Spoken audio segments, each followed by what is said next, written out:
أعوذ بالله السميع العليم من الشيطان الرجيم بسم الله الرحمن الرحيم اللهم صل على سيدنا محمد وعلى آله وصحبه وسلم. Madam Chair, Commissioners, Lead Counsel, Assistant Counsel, viewers and listeners, members of the press, good morning. Welcome back to our daily proceedings of this Commission of Inquiry into Local Government Councils and related matters. For our next item on our today's agenda, I have the honor to yield the floor to Madam Chair. Madam Chair, over to you. Bismillahirrahmanirrahim. I'll call on Honorable Silla to lead us in Muslim prayers and Honorable Joyner to lead us in Christian prayers. Thank you. Thank you, Madam. أعوذ بالله من الشيطان الرجيم. بسم الله الرحمن الرحيم. الحمد لله رب العالمين الرحمن الرحيم. مالك يوم الدين إياك نعبد وإياك نستعين. اهدنا الصراط المستقيم صراط الذين أنعمت عليهم غير المغضوب عليهم ولا الضالين. ربنا لا تزغ قلوبنا بعد إذ هديتنا وهب لنا من لدنك رحمة إنك أنت الوهاب.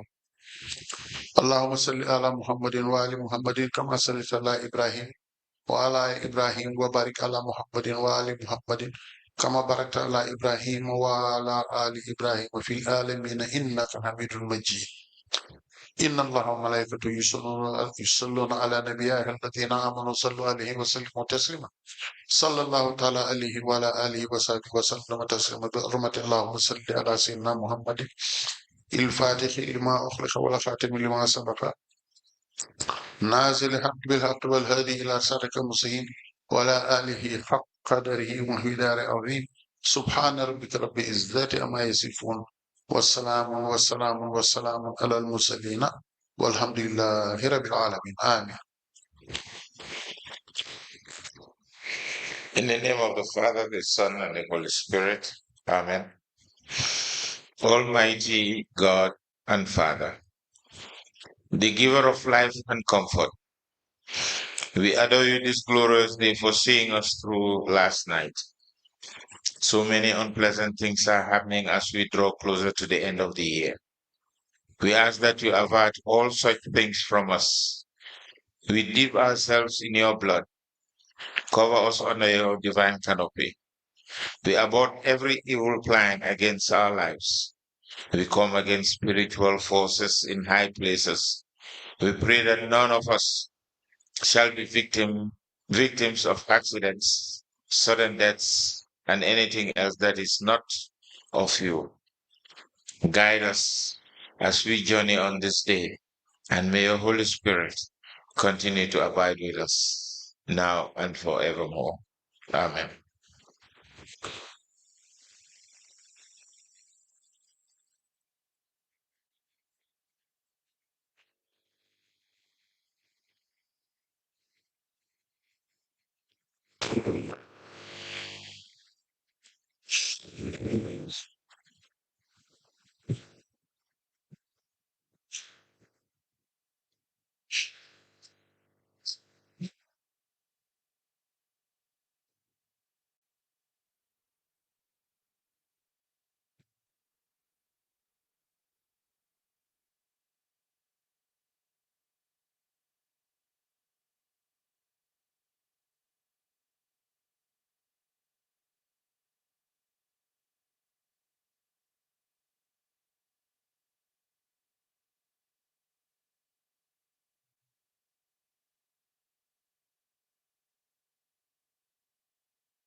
Father, in goodness, Morning. can comfortably place your back on the table and kindly stand here afterwards. Madam Witness, welcome to this Commission of Inquiry into Local Government Councils and related matters. What is your religion? Can you speak into the mic, please? I am a Muslim. In which language do you wish to make your testimony? Yes. Do you wish to swear by the Holy Crown of Affirmation?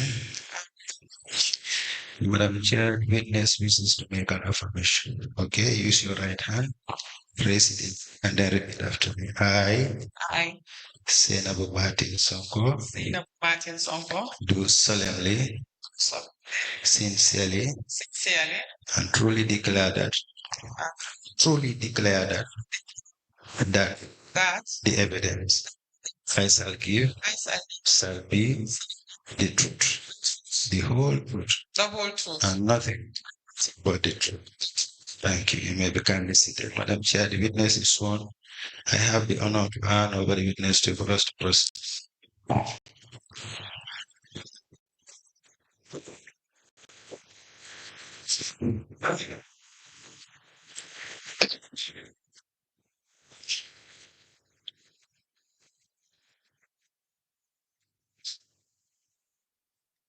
Good morning, Madam Sonko.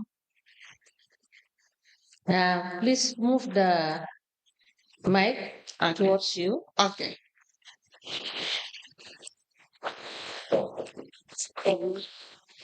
You are welcome, Madam Sonko. Thank you, Madam Chair. Council, can we please proceed? Thank you very much. Please tell the commission what your name is. My name is SAINABOU Sonko. Your address, I live in Sukutanema. your occupation, I am the CEO Kerawan Area Council since when? since June of 2023. Before that, where were you working? I was the CEO at KMC. And what is the period that you have served as CEO for KMC? Just about 6 months. 6 months. Yes. Can you tell us when you started? I started in March 2020 and I was sent home in July of 2021. 2020 March Yes. and July 2021. Yes. You said 6 months. 18 months, rather. 18 months. Yes, 18 months. How do you have your appointment letter? Yes, I do. Were you confirmed at any point? I cannot remember receiving a confirmation. All right. Yeah, because it was just only about 18 months and then. Can I see your confirmation? Okay. Your appointment, sorry. My appointment date.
I can vividly remember arranging it out. Speak into the microphone.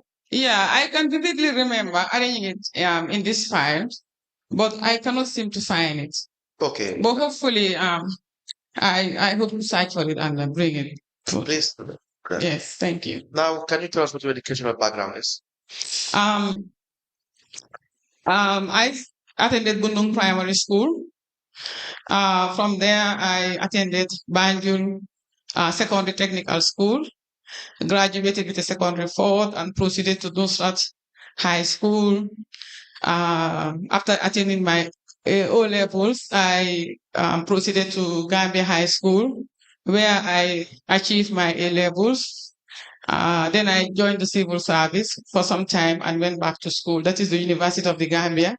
I graduated with a BSc in management science. From the university, I secured a scholarship and pursued my master's program at the Ghana Institute of Management and Public Administration, GIMPA, where I attained a master's degree in public sector management. All right. You recall giving a statement and an additional statement to the investigators? Yes, that's right. The statement that you gave is dated the 2nd of March in 2020. It has, and the additional statement is the 6th of September 2024. We will show you these statements. Thank you.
Can you please show the witness the first statement?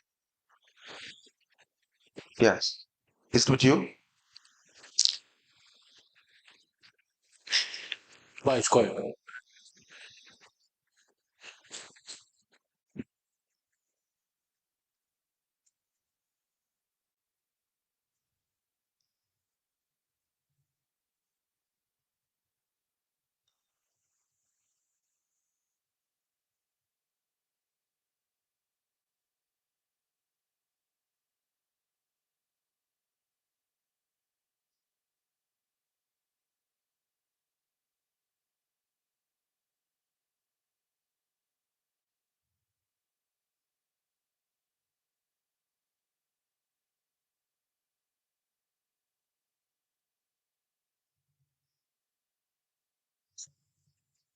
Yes, I can.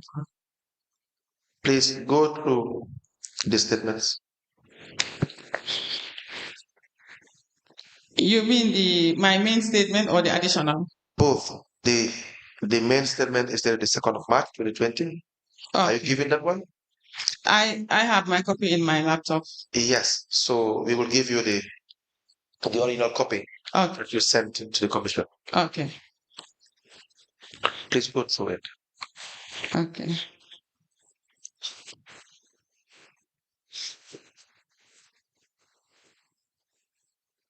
Do you have the statement with you? This soft copy, I do. The hard copy? No. I submitted only, this is the only one I have a hard copy for. I submitted only one hard copy for the main statement. All right. So what we do, whilst it is being sorted out, Can you please explain to the Commission when you were appointed and how you were appointed in the position of CEO at Caribbean Municipal Council? Thank you. At the time I saw the advertisement in the local newspapers, I was working for the Gambia Bureau of Statistics as the Director of Administration and Human Resources. I came across the advertisement for the first time. If I recall, it was advertised twice.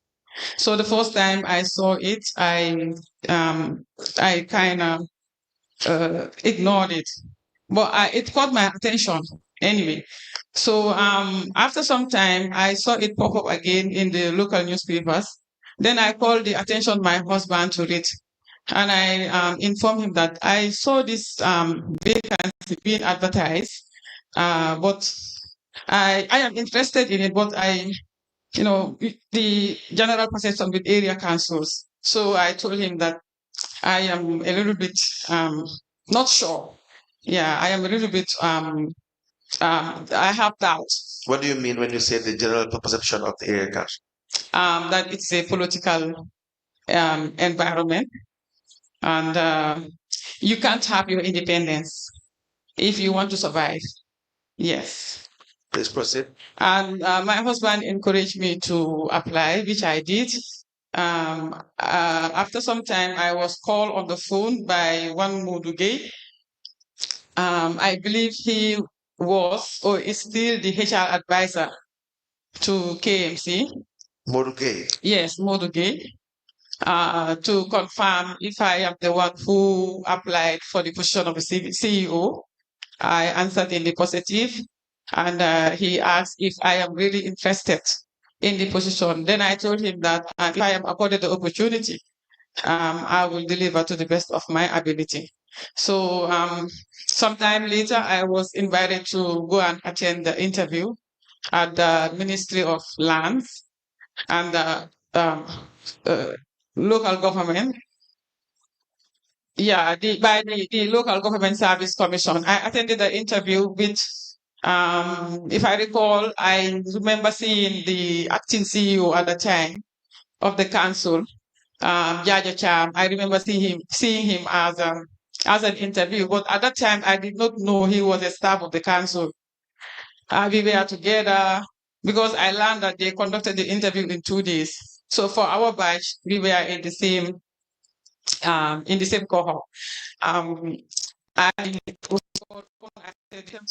answered the questions I was asked, and then I was thanked and asked to go and wait for their response, which I did. Unfortunately for me, I think within 24 hours, I was called by the chairperson or the chairman of the Local Government Service Commission that I have been successful to be appointed to the position of CEO, and he congratulated me, which I accepted.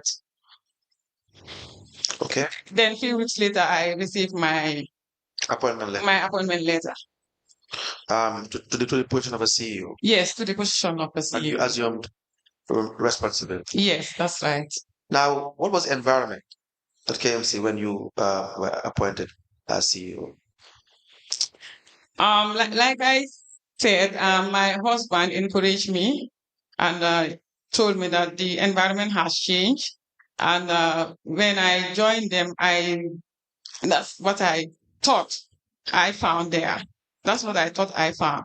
So on the surface, the environment was welcoming because I can remember when I reported to work and reported to the Lord Mayor's office, as should be the case, he welcomed me with open arms, and he informed me that he was really pleased that I eventually ended up being appointed as a CEO, because he told me that when he saw me at the interview and the way I interacted with them, he was impressed with my performance. And he was really praying in his mind that I would be appointed as the CEO. That motivated me. With regards to my interaction with my colleagues, it was the same. Everybody was kind of happy to have me as a CEO, given the fact that I am a female CEO. So I settled in quickly. Yes. Your role as CEO, this would probably be defined in your appointment letter. Yes, that's right. How do you understand the function of a CEO working for an area council?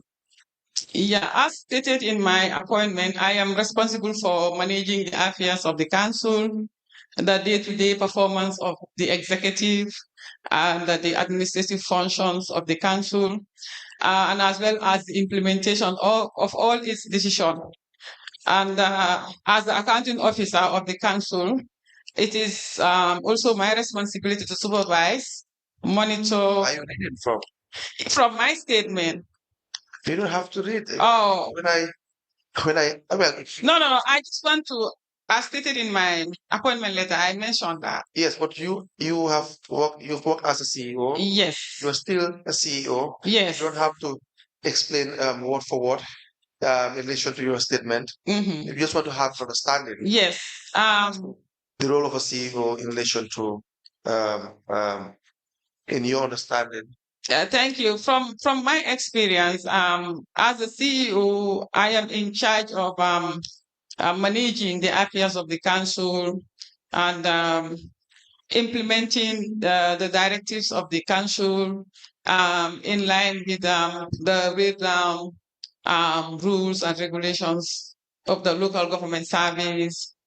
And I also serve as the interface between the staff of the council and the council itself. When I say the council, I mean the chairperson and the councillors.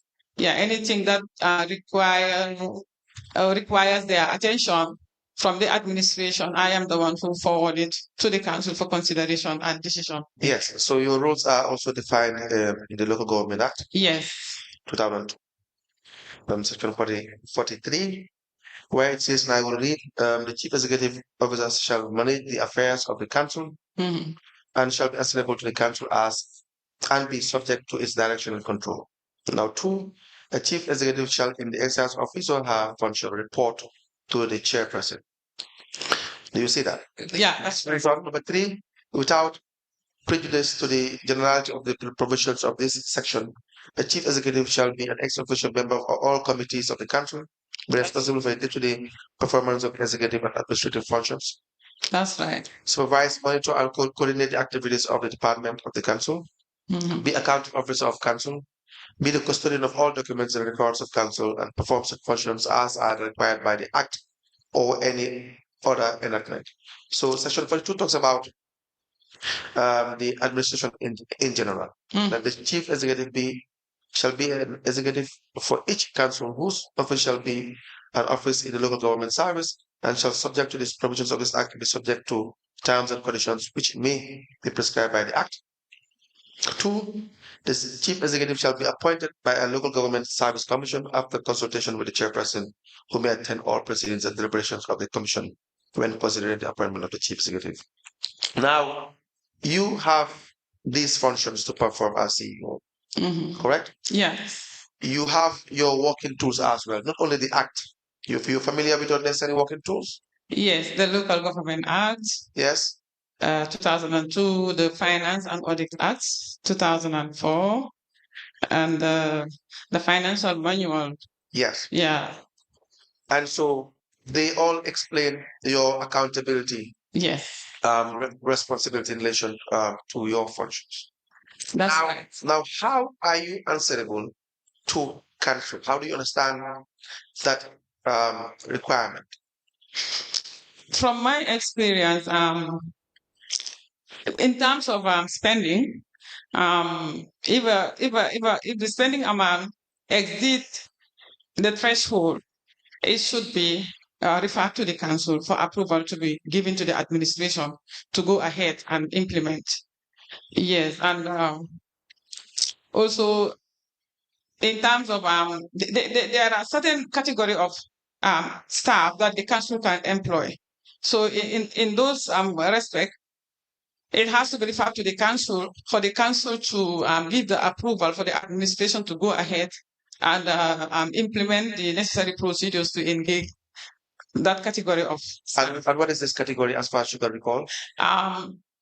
From grade 1 to 3.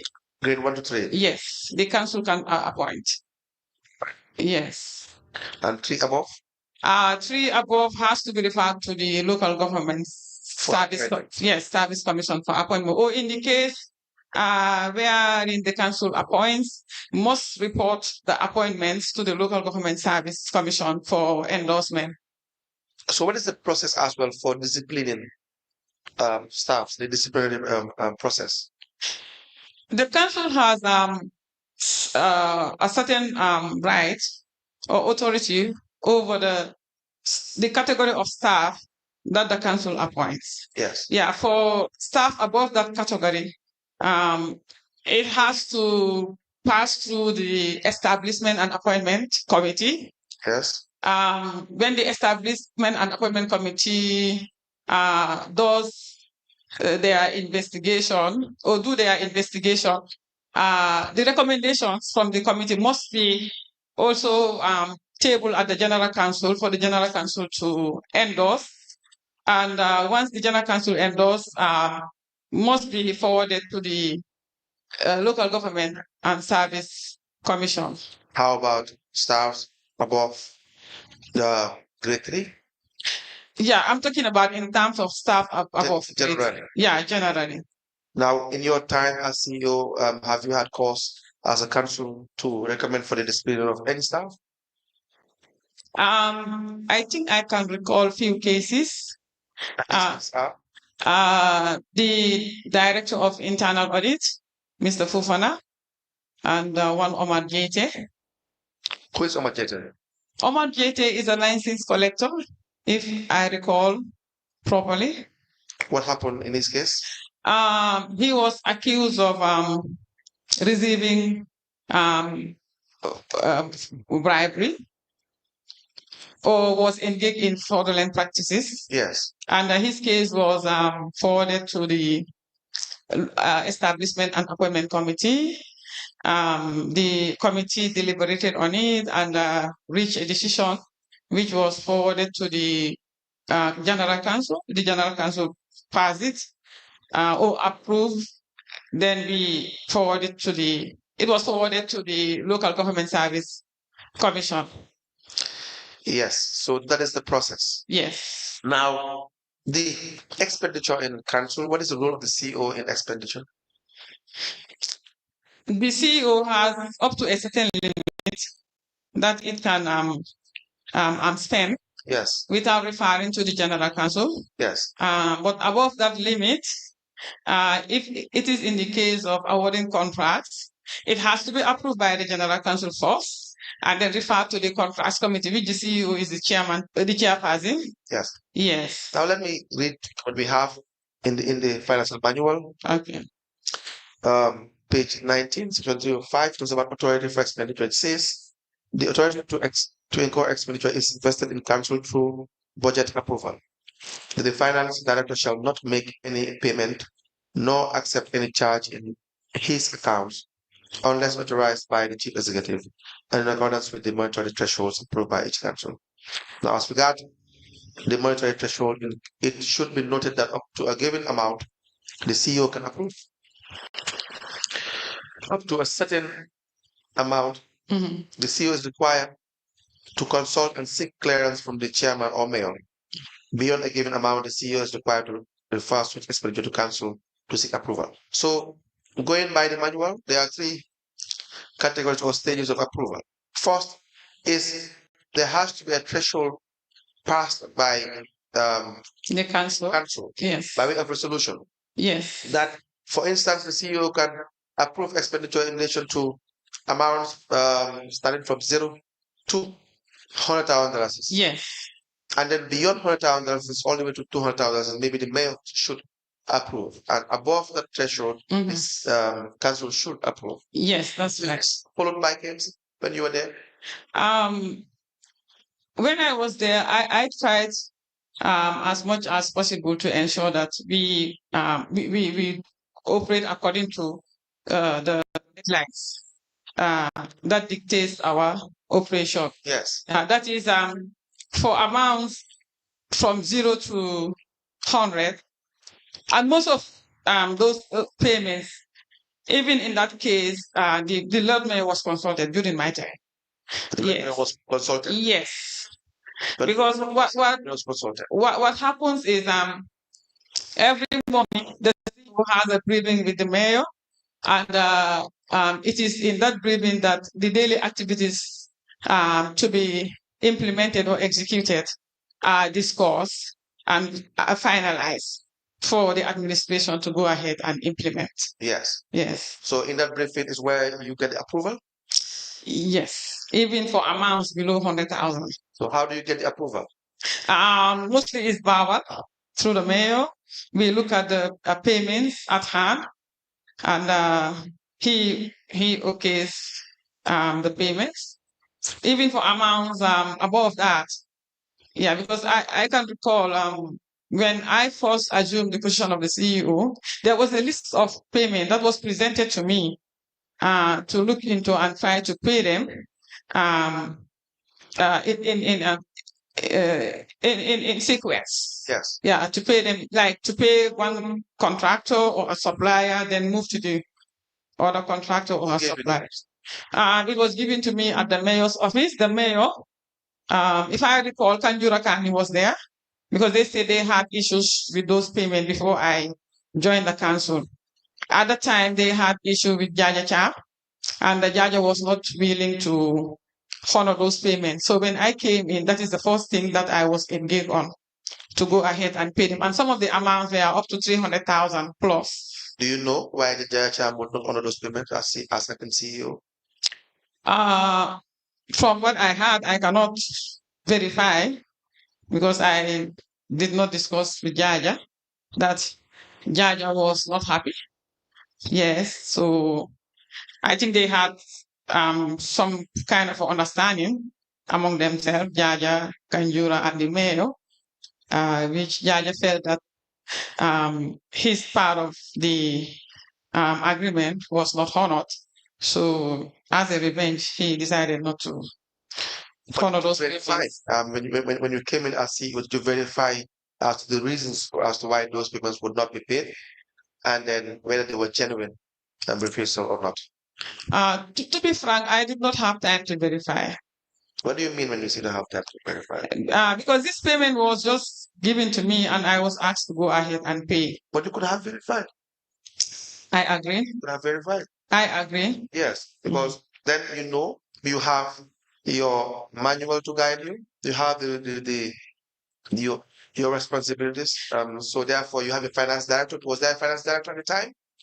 Yeah, I think it was myself and the finance director who were engaged on it. Who was the finance director? Dr. Aluketa, we came in at the same time. Dr. Aluketa? Yes. Now, the payments were eventually approved. Yes. So every morning, the payment on that list was all paid. So every morning, your evidence is that you will have, do you call it an SMT, or is it a meeting purely between the CEO and the mayor? No, it's different from the SMT. This is a normal routine. Daily briefing. Daily briefing. CEO and the mayor. CEO and the mayor and the finance director. Now, the approvers, so Dr. Keta would always be present or mostly be present in this? Mostly in Dr. Keta's present, but sometimes too, he was not present. Yes, he was not present. So if the mayor is to say that the certain payment is not approved, would you still go ahead and pay? No, if he advised against it, we do not. You would not pay? No. But would that not be contrary to the dictates of the manual? Because if you do not have the threshold, then it means every other payment could be subject to the direction and control of the mayor or the political authority if you don't have the threshold. So do you not think that there needed to be a threshold so that to a certain limit, you don't even need to consult the mayor. You have your reporting mechanisms after you will be responsible for those payments if anything goes wrong, but take responsibility. These are rights given to this the CEO by the manual. Yeah, you are right, Council. But at the time, in our case, we just newly came in and we were trying to settle down. So we relied mostly on the information that was given to us at the time. But as we gradually started picking up, so we started having issues here and there. Yeah. Now, did you write at any time to council to request for these thresholds? No, I was just told that. Yeah. I mean, during your time as CEO, did you at any point in time write to council or to the mayor to request for these thresholds so that you are well guided? No, I never did. Is there any reason? I guess I was carried away by the fact that I was informed that up to a certain amount, the CEO can go ahead, and above that amount, it has to be referred to the mayor, and above the threshold for the mayor too, it has to be referred to the general council. Yes, but regardless of even that supposed threshold, the idea is you have your daily preference with the mayor every morning, and all payments or most payments are dispersed. That's right. Regardless of the threshold. That's right. Regardless of the threshold. Yes. The other issue is, do you have senior management meetings? Yes. How often? During my time, we used to have it every fortnight. Every fortnight? Yes, but at the time I assumed the position, I was told that it stopped for a while. Okay. Yes. So, but you have attended some senior management meetings? Yes, I do. And who will be present in these meetings? It's myself as a chairperson. The deputy mayor used to attend, and the senior management team of the council, the administration. Now, the awarding of contracts. No, but before that, the approval for payment. You have said mostly it will be verbal. Were there any situation where it will be written that the mayor will approve on these vouchers? No, we don't. The verbal is discussion at the office of the mayor, but when it comes to the implementation, I try to get written endorsements from the mayor. From the mayor mostly. And sometimes you have an endorsement from the mayor before payment. Yes. Do you have any copies of vouchers in? Right now. Not right now. If you don't have it right now, maybe we'll give you time to produce. Yes, if I am given time, I will be able to produce the vouchers. Yes. Very well. Especially in the case of requests from the councillors. I normally don't act without the endorsement of the mayor. Yes, we have seen some requests from some councillors. For instance, yesterday we dealt with the one for Kemo Bojan. I'm not sure whether it was your time, but these were requests that were written to the mayor directly. Yes. And so when you have a request directly from the councillors to the mayor, the mayor will bring it to the CEO. Yeah, through his support staff. You know, he has a secretary, he has a personal aide. So normally the secretary forwards those requests to my secretary, who will also submit them to my office.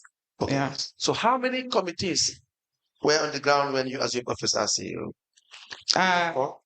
Yes, the committees were many, but the main ones, I recall the contracts committee, the finance committee, establishment and appointment, the Malit committee.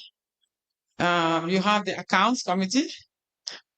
Arts and culture was active.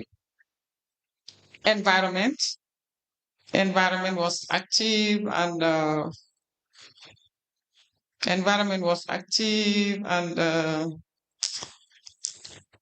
yeah. Now these are the ones I can recall for now. Okay. So in relation to the committees, we have the contracts committee. What was your role, CEO? As the CEO, I am the the chairperson of the contracts committee. And what do you do as a committee? We sit over contract awards. Normally, when we receive the approval from the General Council to award a contract or tender certain goods and services, we sit as a contracts committee, review it. If it has to go through a tender process, we follow the tender process. If the amount is below the threshold for tender, we employ single sourcing or the RFQ method. Now, have you been following that as a council in relation to the payment to contractors? Do you ensure that the contracts committee in all cases will sit over awards that are to be given to contractors and make determinations there? Is that the case? All situations? In certain cases, we follow the regulations. When you were there? Yes, when I was there. In certain cases? Yes. Okay. And other cases? But yeah, in some cases, especially when it comes to giving out informal contracts. What do you mean when you say informal contracts? For example, the cleaning of drains, clearing sand from the highways. Yes. Yeah. With regards to those, it was difficult to. Why? Why was it difficult? From my experience, I used to receive the advice from the director of services. Yes. And the director of services also would tell me that he was advised, or he was giving a list at the mayor's office for the administration to go ahead and carry out those works. No, but would that not be wrong? Would that not be wrong? It's not right, definitely. So why would you up the payments? Any reason? It's something that I found on the ground. Yeah, it was for me personally. I didn't approve it, and I was thinking of a way to come around it and try to see that this thing does not continue forever. An example, Lankara Moswari. No Lankara Moswari? Yes, I do. Who is Lankara Moswari? He's the contractor I found working with the council. Yes. And what does he do? He does petty contracts. Petty contracts? Yes. So Lankara Moswari testified here, and there were several payments given to Lankara Moswari, or made to Lankara Moswari. Yes. But we know that those payments do not follow proper procedure for several payments. Mm-hmm. And let me just show you some vouchers. So I have voucher number LGC slash scheme C/005 in relation to payments made to Lankara Moswari. Now, first look at it and then tell us whether it is your time. Okay. And then I can ask you questions along those lines. Okay.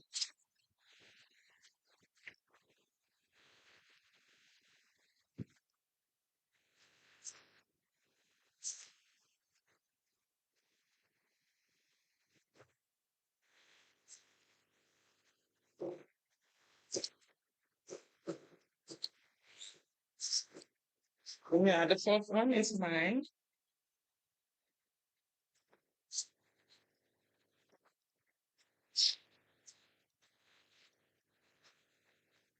Yes, these were payments made to Lankara Moswari. Yes, during my time. During your time? Yes. Please, why those payments in line with procurement regulations? Do they follow procurement regulations? Like I explained earlier, Council, these requests used to come through to my office through the Director of Services. Yes. And I said that it's something that I found there already. At the time, it was difficult for me, though I raised some questions. I used to ask a lot of questions. Yes. The Director of Services can bear me witness. Yeah. Director of Service at the time? Lamin Esanya, yeah, can bear me witness that I used to ask a lot of questions regarding these payments. But upon certain clarifications, I'll still go ahead because at the time I was made to understand that the council is supposed to carry out these works. But when the council staff is engaged, they don't normally do it the way it is expected. Oh, it will never be done. So the only way to do it to be effective is to contract it out to contractors so that they will do it. Most especially in the case of clearing illegal dump sites. Yes. Yes. Do you even verify these legal dump sites? Are they even verified to know exactly how many legal dump sites there is?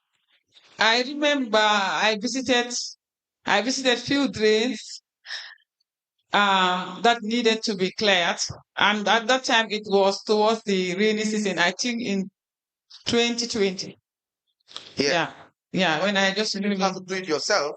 You have the audit department. Mhm. You understand that? So, but for payments that are made, it appears in most cases there is not even a job completion certificate to even ascertain whether monies were not paid in vain. With the notion that probably there may in fact be a ghost illegal dump site. You understand? Because it's only the job certificate that would, at least to a great extent, establish the fact that what was paid for was executed. Like I said, I also raised questions and I was taken to few places, but I cannot remember visiting a dump site. Oh, I think the only one that I ever visited was the one right opposite the stadium. Yes. Now we have a skip there, but they used to also dispose rubbish there indiscriminately. So after clearing that place, a skip was placed there. So these are the few that I can remember. And we have for some payments we will see, for instance, some procurement forms being filled. The procurement officers, they testified, they clearly admitted that most of these forms were just filled as a matter of procedure. But they would fill these forms to even suggest that procurement was followed. But if you look at it, you know that these were not issues that were even discussed at the level of the contracts committee. Yeah, I said that. Yes. Yeah. But these were not taken to the contracts committee. Like I said, the director of finance services would come to my office with a list of works to be carried out. Normally, the contractors are also listed against the works to be carried out as an advice that these works need to be urgently carried out.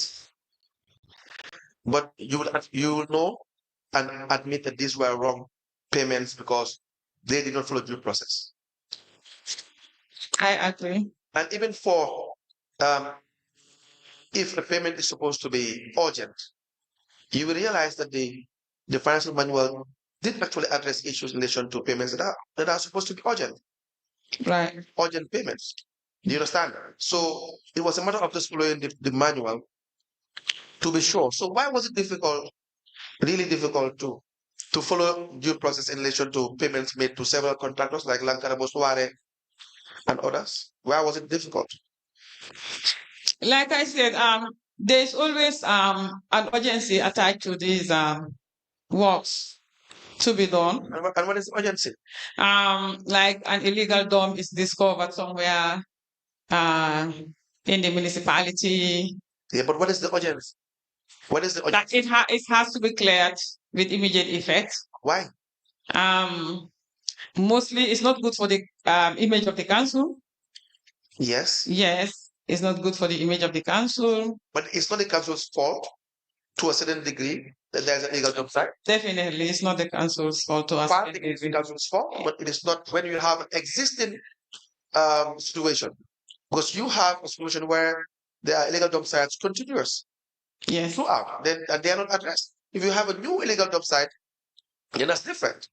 But when you have a certain area that is marked as an illegal dump site and you continue paying money for it over the years, then it eventually becomes the fault of council for not addressing the issue.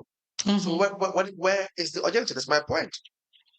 It appears as if the council takes part in creating those illegal job sites. But they could be solved. Why would you not hire employees to go and station in this illegal job site? There are employees also on the ground. If you look at the Malit project, yes, you see the trucks in town with our janitors and the secretaries. Oh, the collectors. Yes, normally go with the janitors. Yes. So there were staff and there are still staff. So why do you have this issue of illegal job sites continuing? Like I said, this is something I found existing there. Yes. And I was trying to definitely. I also had my doubts here and there, and I was trying to come around it. How were you seeking to come around it? To advise them to ensure that the procurement procedure is strictly followed. Normally, they come with supporting documents to the invoices that are presented for payment. Then the supporting documents are given to the procurement to process. Sorry, let me just ask one question. Madam Sonko, on the issue of the illegal dump sites, you will agree with us that there are so many of these sites that are recurrent. Is that correct? That's right, Madam Chair.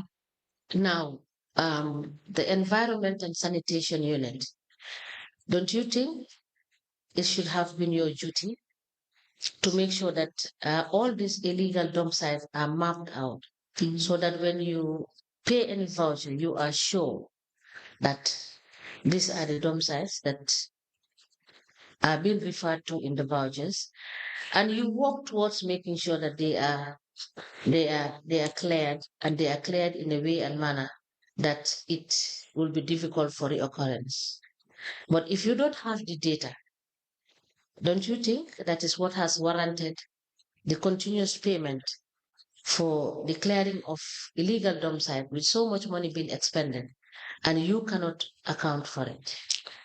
That's right, Madam Chair. Without data, it will definitely be difficult to ascertain whether these illegal dump sites actually exist, and also to even help in ensuring that they do not occur again.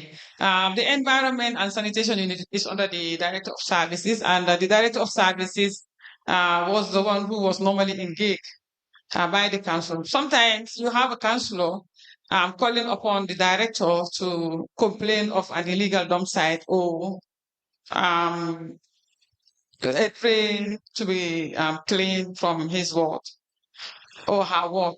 So when that happens, the director of services will come to my office with the request, and of course with the endorsement of the mayor. Sometimes it is written, sometimes it's verbal. But this what is very interesting is that these councillors, they represent wards. And for most often, these illegal dump sites are situated within particular wards. That's right. Maybe throughout the council. Yes. But then these councillors, sir, they are from all these 19 wards. So I am just concerned about the issue of the urgency that you said. And I do agree with council that we do not see the issue of urgency, because if the proper steps were taken in terms of making sure that the available information is brought to the Environment and Sanitation Directorate to get the data that is required, and to sit and discuss as an executive as to how these are to be, because the resultant effect is you putting in money where it's like you're draining the council's resources without effectively using the money to engage on activities that will be beneficial for the people. In as much as it is waste that needs to be collected, but you already have projects in place that are supposed to be collecting waste. Is that not the case? That's right, Madam Chair. I think at the time the slogan of the council was such that they did not want to see waste anywhere in the municipality. with the advent of the Mbalit projects. I think they believe that for the Mbalit project to be effective, the existing illegal dump sites must be cleared first. In certain cases, they succeeded in making sure that it did not occur again. But there are places still now, if you go there, people are still dumping because of the difficulty in them having access to this place. They are this municipal police, and we will come to the strength of your municipal police when it comes to your Council, you may proceed. Yes, I have also some vouchers even before that. Were you making payments at some point directly to councillors upon request? You had mentioned in your evidence that councillors would write to the office of the mayor, and then there will be a request for the CEO. How frequent was this? When they want to conduct certain activities in their wards, they write, and some of those payments are made to them directly. Why is that? But they are expected to retire. Yeah, but why are payments made to them there?